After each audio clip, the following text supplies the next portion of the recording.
너희가 그 땅에 들어가 각종 과목을 심거든 그 열매는 아직 할례 받지 못한 것으로 여기되 곧 3년 동안 너희는 그것을 할례 받지 못한 것으로 여겨 먹지 말 것이요 넷째 해에는 그 모든 과실이 거룩하니 여호와께 드려 찬송할 것이며 다섯째 해에는 그 열매를 먹을지니 그리하면 너희에게 그 소산이 풍성하리라. 나는 너희의 하나님 여호와이니라. 너희는 무엇이든지 핏째 먹지 말며 점을 치지 말며 술법을 행하지 말며 머리카락을 둥글게 깎지 말며 수염 끝을 손상하지 말며 죽은 자 때문에 너희의 살에 문신을 하지 말며 문의를 놓지 말라. 나는 여호와이니라. 내 딸을 더럽혀 창녀가 되게 하지 말라. 음행이 전국에 퍼져 죄악이 가득할까 하노라. 내 안식일을 지키고 내 성소를 귀히 여기라. 나는 여호와이니라. 너희는 신접한 자와 박수를 믿지 말며 그들을 추종하여 스스로 더럽히지 말라. 나는 너희 하나님 여호와이니라. 너는 센 머리 앞에서 일어서고 노인의 얼굴을 공경하며 네 하나님을 경외하라. 나는 여호와이니라. 아멘.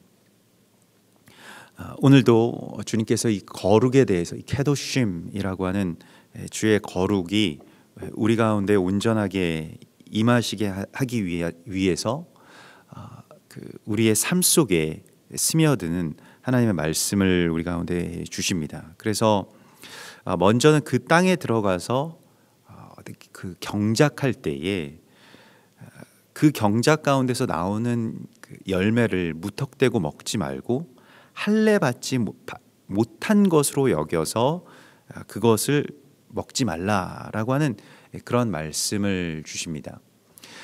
실은 뭐 다른 이 거룩에 대한 그 규례 속에서 좀 다른 것들은 뭐 악한 일들이나 뭐 피 흘리는 일들이나 주술적인 일들은 우리가 하지 않기가 쉽습니다. 그러니까 하나님께서 그래 악한 일들을 하지 말라고 하셨구나라고 해서 멈출 수가 있겠는데 경작이라고 하는 것은 삶에 있어서 가장 중요한 일입니다. 그러니까 이스라엘 백성들이 오랫동안 광야 생활을 하다가 또 떠돌이 생활을 하다가 드디어 땅을 갖게 되고 거기에 씨를 심고 거기에서 곡식들을 수확한다라고 하는 것은 정말로 오랜 세월 동안 고대하고 또 거기에 열매가 났다라고 한다면 당연히 그것을 취하는 것이 마땅하다라고 생각되는 바로 그 지점에서 하나님께서는 거룩을 요구하고 계십니다. 실은 여기에 대해서 뭐 여러 가지 어떤 그 뜻이 있을 수 있겠습니다만은 오늘 하나님께서는 할례 받지 못한 것으로 여기라고 말씀을 하시고 있습니다. 실은 뭐 첫째 해에 심어서 거두게 된 열매나 둘째 해에 심어서 거두게 된 그러한 그 열매, 뭐 3년 기다리고 4년 기다리고 5년째부터 그렇게 먹으라고 말씀을 하시고 있는데요. 사실 이것은 뭐 그 어떤 규례보다도 더 가혹했을 것이라고 생각이 됩니다. 사실 우리가 무엇을 먹지 않는다라고 하는 것, 이제 그것을 통해서 하나님께서는 가나안 땅이 거룩한 하나님의 에덴으로서의 회복을 이루기를 원하시고 계십니다. 그게 굉장히 어려운 일인데요. 사람이 선악과를 먹음으로써 에덴에서 쫓겨난 것을 되돌리는 이 일들이 특별히 이 땅에 들어가서 경작을 하고 또 거기에서 나오는 각종 그러한 그 실과들을 먹는다라고 하는 것이 오랫동안 소망하고 또 그걸 아주 굉장히 생각하는 어떤 가장 주된 어떤 그러한 그 기쁨이자 소망이었을 것인데요. 근데 그것을 5년 동안 4년 동안 갖지 말고 다섯째 해부터 취하라는 그 말씀은 예수께서도 시험 받으실 때에 이 신명기의 말씀을 인용하셨던 것과 같이 사람이 떡으로만 살아가는 것이 아니요 오직 하나님의 입에서 나오는 모든 말씀으로 살아가느니라라고 하는 그 말씀의 성취입니다. 이게 무엇이냐면 우리가 가나안 땅에 들어간다라고 하는 것이 자기의 어떤 이익이나 내가 먹고 살기 위한 방편으로서 들어가는 것이 아니라고 하는 것을 성경은 선포하게 하십니다. 그것이 거룩이라고 말씀을 하십니다. 그러니까 거룩이라고 하는 것은 무엇이냐라고 하면 삶의 방향이라고도 할 수가 있겠는데요. 삶의 방향이 먹고 살기 위해서, 뭐 우리가 그런 말을 많이 하지 않습니까? 먹고 살기 위해서 어쩔 수 없이. 왜냐하면 먹고 사는 문제가 우리의 삶에 있어서 가장 1순위이기 때문에 그렇습니다. 먹고 사는 문제 다 아래에 있는 것이죠. 무슨 뭐 정치든 뭐 심지어는 우리의 믿음이든 다 그 아래에 있다라고 생각하는 이 세상의 풍조 속에서 그것을 되돌리는 사명이 바로 이 거룩의 일, 곧 5번째 해까지 기다리라라고 하는 그러한 말씀입니다. 그 땅을 기다리게 하는 것, 또 5째 해까지 그것을 그저 묵묵하게 바라보면서 하나님의 말씀 가운데 순종하는 것, 이것은 아주 굉장히 길고 어려운 그런 거룩의 그 규례였을 것입니다. 그러나 이것을 위해서 우리가 먹고 살기 위해서 이곳에 들어온 것이 아니고 하나님께서 우리를 그 기간 동안에 또 만나와 또 하늘에서부터 내려오는 그런 양식으로 먹여주실 것이다라고 하는 그 소망으로 실은 이 땅에서 하나님의 백성으로서 하나님의 방식으로 살아가는 법을 배우라고 말씀하십니다. 왜냐하면 가나안 땅에서의 모든 그러한 우상들과 주술들은 다 경작과 관련되어 있는 것입니다. 바알도 마찬가지고요, 아세라도 마찬가지고요, 몰렉도 마찬가지고 다 경작과 관련된 신들이 지배하고 있는 그러한 땅입니다. 그런데 그 땅에 들어가서 경작에, 그리고 거기에서 나오는 수학에 우리가 목매인다라고 한다면, 거기에 매여서 살아간다라고 한다면 사단이 얼마든지 우리를 결박할 수 있기 때문에 나는 그것이 하나님께로 거룩하게 따로 떼어져서 할례 받기 전까지는, 때가 차기 전까지는, 하나님이 허락하시기 전까지는 내가 그것을 먹지 않아도 살 수 있다라고 하는 이 자유를 선포하라는 것입니다. 자유라고 하는 것은 내가 하고 싶은 대로 하는 것이 자유가 아니고요, 내가 하지 않아도 돼야 될 일들을 하지 않을 수 있는 것이 자유입니다. 우리가 담배를 필 수 있는 것, 마약을 할 수 있는 것, 이게 우리의 자유입니까? 그것을 하지 않을 수 있는 것이 훨씬 더 큰 자유이죠. 자유라고 하는 것의 개념을 우리가 나의 욕망의 관점으로서 그것을 실현하는 것이 자유라고 생각한다면 우리는 끝끝내 자유에 도달할 수가 없습니다. 그것을 하지 않을 수 있는 자유, 하나님 때문에요. 하나님이 나를 먹여주시기 때문에. 먹고 사는 문제가 하나님께 달려있다라고 하는 것을 선포하면서 하나님의 백성들은 또 다른 경작을 하는 겁니다. 가자마자 무턱대고 여기서 뭐 먹고 살까? 뭘 해야지 내가 먹고 살 수 있을까? 뭘 해야지 내 욕망을 계속 추구할 수 있을까? 이런 삶을 버리는 하나님의 나라의 회복을 이 안에서 이루라고 말씀하십니다. 그래서 소득 없어도 되고,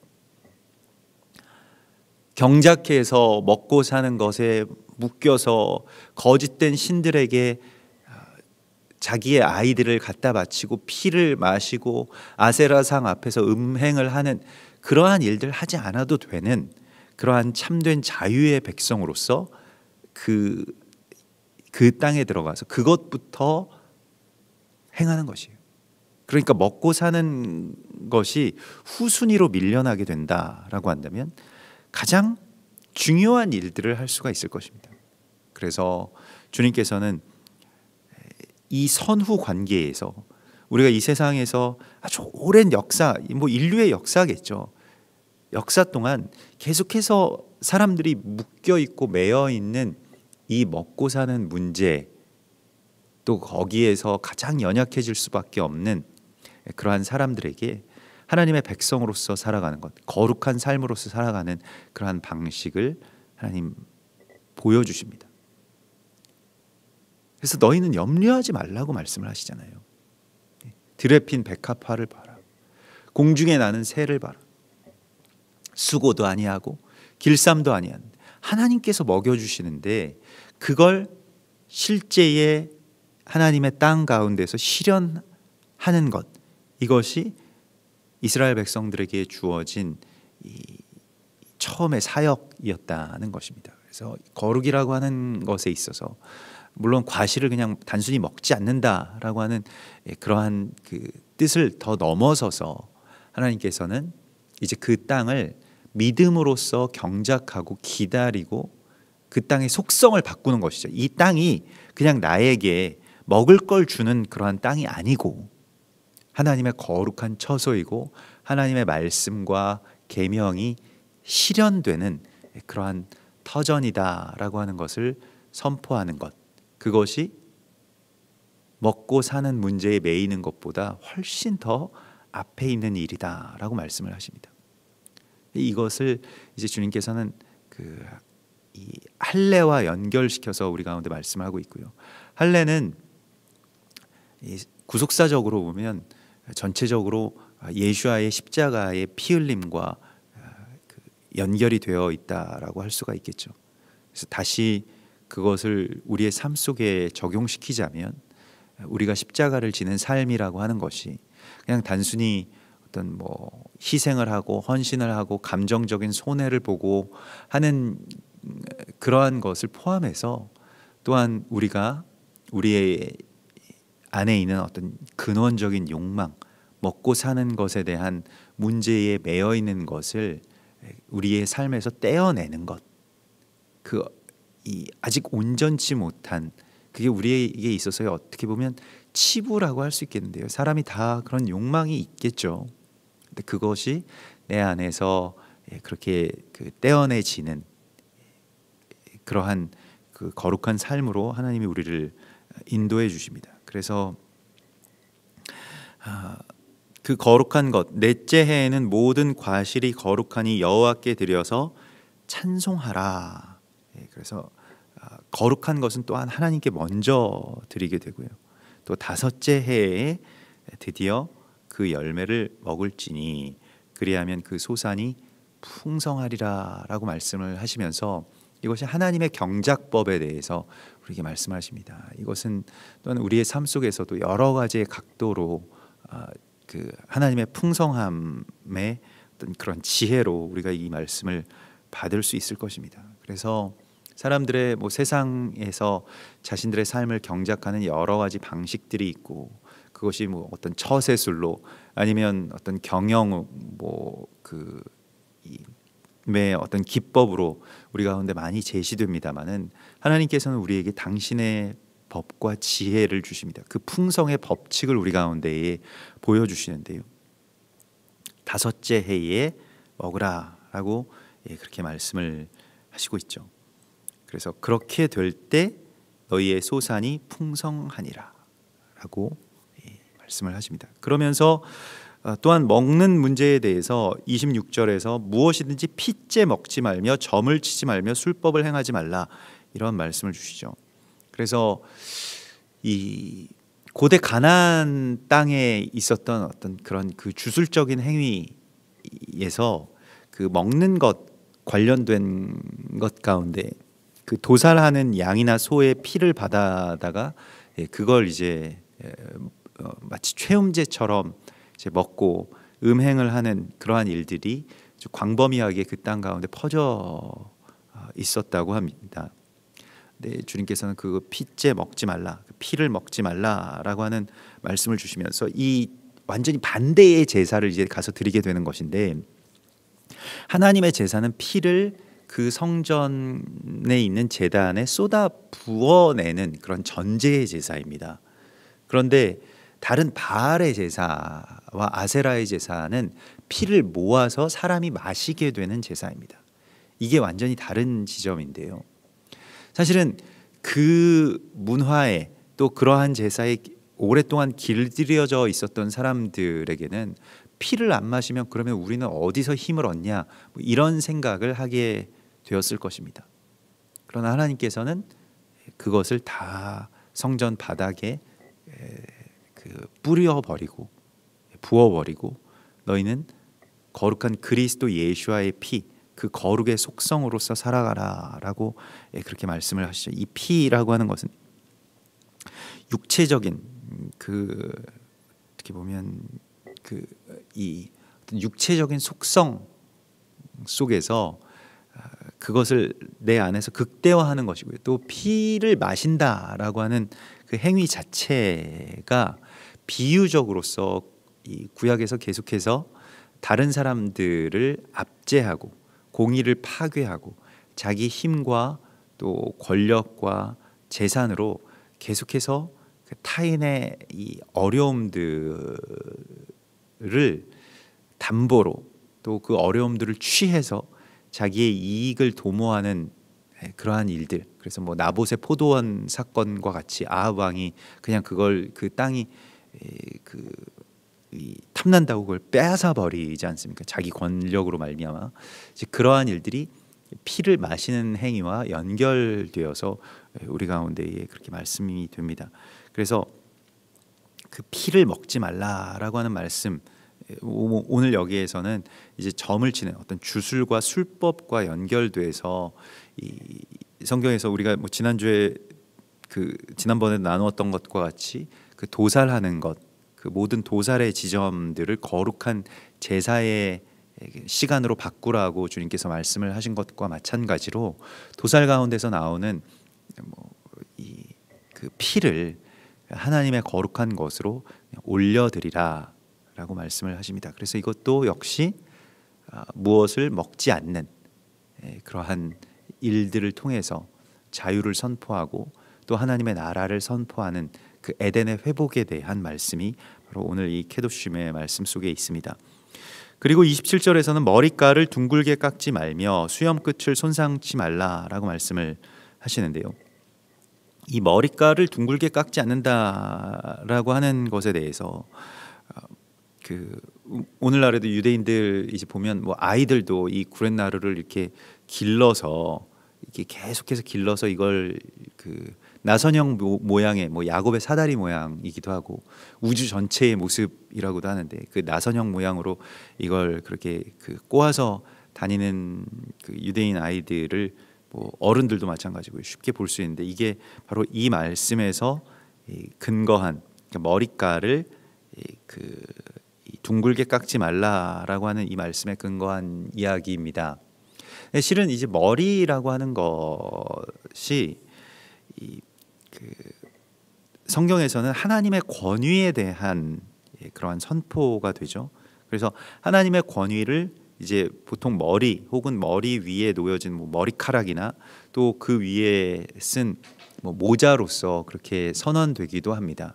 그래서 머리카락을 둥글게 깎는다라고 하는 것은 무엇이냐면 하나님의 권위, 하나님의 말씀, 하나님의 뜻을 자기의 마음, 자기의 구미에 맞게 그렇게 잘라내는 것, 그것을 행하지 말라라고 말씀을 하시고 있는 것이죠. 그래서 이 로쉬라고 하는 이 가장 머리가 되는 주님의 그 뜻을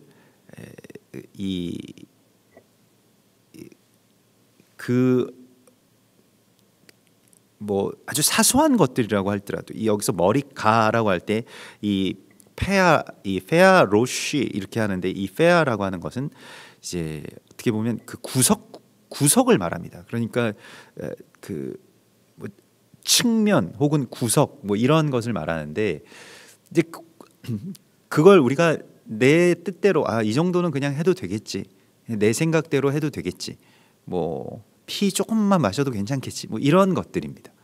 하나님의 뜻이 분명한데도 불구하고 그게 내 삶에 있어서 먹고 사는 문제 때문에 아니면 내 욕망 때문에 어쩔 수 없기 때문에 뭐 이렇게 그냥 그걸 둥글게 잘라내는 겁니다. 그래서 그 둥글다라고 하는 것은 그러니까 넘어뜨리다, 파괴하다 이런 뜻을 갖고 있거든요. 나카프라고 해서. 그래서 이게 이제 하나님의 그 뜻, 또 하나님의 계명 가운데서 내 구미에 맞게 이걸 잘라내지 말라라고 하는 말씀이 바로 이 머리카락을 둥글게 깎지 말라라고 하는 데에서 연결할 수 있는 그러한 영적인 의미입니다. 또한 수염 끝을 손상하지 말라라고 말씀을 하시는데, 이것도 역시 마찬가지로 이 자칸이라고 하는 것이 이제 어떤 권세, 권위를 뜻합니다. 그래서 이 자칸 하면 뭐 수염이 더부룩하다라고 하면 권위가 있고 나이가 많다라고 하는 그러한 뜻인데, 그것을 손상하지 말라, 하나님의 뜻을 이 손상치 말라라고 하는 그러한 말씀과 또 연결이 되죠. 또 이 주술적인 행위, 죽은 자 때문에 살에 문신을 하거나 무늬를 놓는 그런 문신에 대한 금지를 주시는데요. 뭐 오늘날에는 이것을 뭐 어떤 그런 미용이나 뭐 패션적인 어떤 그런 치장의 측면으로서 문신을 하는 경우가 많은데, 고대에는 이 죽은 자들 때문에 자신의 살에 그들을 뭐 새겨 넣거나 뭐 이름을 새겨 넣거나 뭐 얼굴 모양을 그렇게 그려 넣는 등의 어떤 주술적인 행위를, 그래서 뭐 그의 화신이 되어서 내가 살아가겠다라고 하는 어떤 그러한 주술적인 행위를 하거나, 아니면 전쟁터에서 수많은 사람들을 그렇게 살상하는 어떤 그러한 뭐 전사들이 주로 몸에다가 그런 문신들을 이 주술적으로 새겨 넣었다라고 하는데요. 근데 주님께서는 우리의 몸이 주의 성소라고 말씀을 하십니다. 그래서 우리가 그것을 이게 내 것이 아니고 하나님의 것이기 때문에 내가 나의 몸을 내 마음대로 할 수 있다라고 하는 그 생각을 내려놓으라고 말씀을 하시고 있습니다. 그래서 오늘 30절에서도 너희는 내 안식일을 지키고 내 성소를 귀히 여기라라고 말씀을 하시죠. 내 성소를 귀히 여기라고 말씀을 하시고 있습니다. 그래서 우리가 몸을 내 거기 때문에 내 마음대로 사용할 수 있는 것이 아니고 하나님의 뜻대로 우리가 그것을 잘 관리하고, 또 내 몸이 하나님의 온전한 하나님의 것이 되기 위해서 하나님께로 내어드리는 것이죠. 그리고 특별히 어떤 주술적인 행위들이 내 몸 가운데에 새겨지게 되는 것을 성경은 금지하고 있습니다. 그래서 안식일을 지키고 성소를 귀히 여기라, 나는 여호와이니라. 참 이런 말씀들이 이제 이 레위기에서는 아주 굉장히 큰 선언인데요. 안식일을 지키는 것과 성소를 귀히 여기는 것이 또한 이렇게 동일하게 배열됨으로써 그것의 연관성을 우리에게 말씀을 하시고 있습니다. 그래서 안식일을 지킨다라고 하는 것에 대해서 우리가 오늘날의 안식일 지킴에 대해서 다시 생각해야 되는 것이 그 주일 성수 개념을 가져다가, 이 주일 성수 개념은 안식일을 지키는 것과는 좀 다른 그냥 교회의 어떤 전통이죠. 그것도 뭐 좋은 전통이라고 저도 생각이 됩니다만은, 다만 주일 성수 개념으로 안식일을 생각하게 되면 안식일이 굉장히 빈약해집니다. 안식일은 그런 정도의 이야기가 아니거든요. 단순히 교회의 예배가 몇 시에 무슨 요일 날 있냐라고 하는 걸로 지금 안식일 논쟁을 할 때가 아니고, 안식을 우리가 살아가기 위해서는, 안식을 실현하기 위해서는 안식에 대해서 더 풍부한 지혜가 이 토라로부터 우리 가운데에 그렇게 들어와야 됩니다. 근데 안식일을 지키는 것과 성소를 귀히 여기는 것을 같이 말씀을 하시고 있다는 겁니다. 성소를 귀히 여긴다라고 하는 것은 물론 뭐 하나님의 성전을 깨끗하게 하고 또 그것을 거룩하게 또 우리가 생각하고 그렇게 그것을 선포하는 것도 굉장히 중요한 일이겠습니다만, 그 공간적인 의미도 중요하겠습니다만은, 그것이 우리의 육체에 깃들어 있고, 또 성소를 귀히 여긴다라고 하는 것이 오늘 이 말씀 속에서도 수염을 깎는다거나 아니면 문신을 한다거나 음행을 한다거나 이러한 일들과 연결시켜서 말씀을 하심으로써 우리가 고린도전서 3장 16절에 너희의 몸이 하나님의 성전인 것을, 성소인 것을 알지 못하느냐, 너희는 하나님께서 너희의 몸을 거룩한 성전으로 구별하신 것을 알지 못하느냐라고 하시는 말씀과 연결된다는 것입니다. 그러므로 안식이라고 하는 것은 단순히 무슨 요일날 일곱 번째 날에 우리가 모여서 예배 드리는 것이 아니고 나의 몸에 지금 안식이 있느냐, 그게 성소와 성소를 거룩하게 하는 것과 연결된다는 것. 만약에 안식이 없다면 그러면 내가 무언가 어딘가가 이상이 있다라고 하는 것인데, 그것이 하나님의 뜻의 어떤 측면,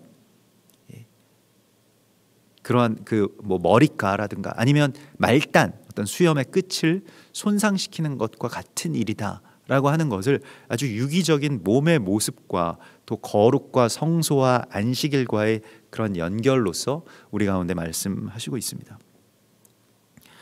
그래서 너는 샌머리 앞에서 일어서고 노인의 얼굴을 공경하며 내 하나님을 경외하라, 이렇게 오늘 말씀을 마치시는데요.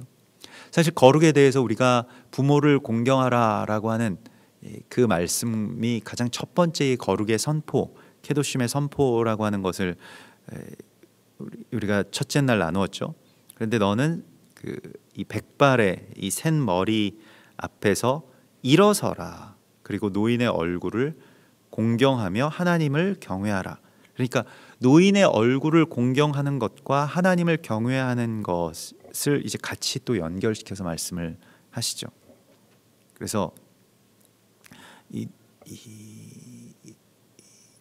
백발과 노인들을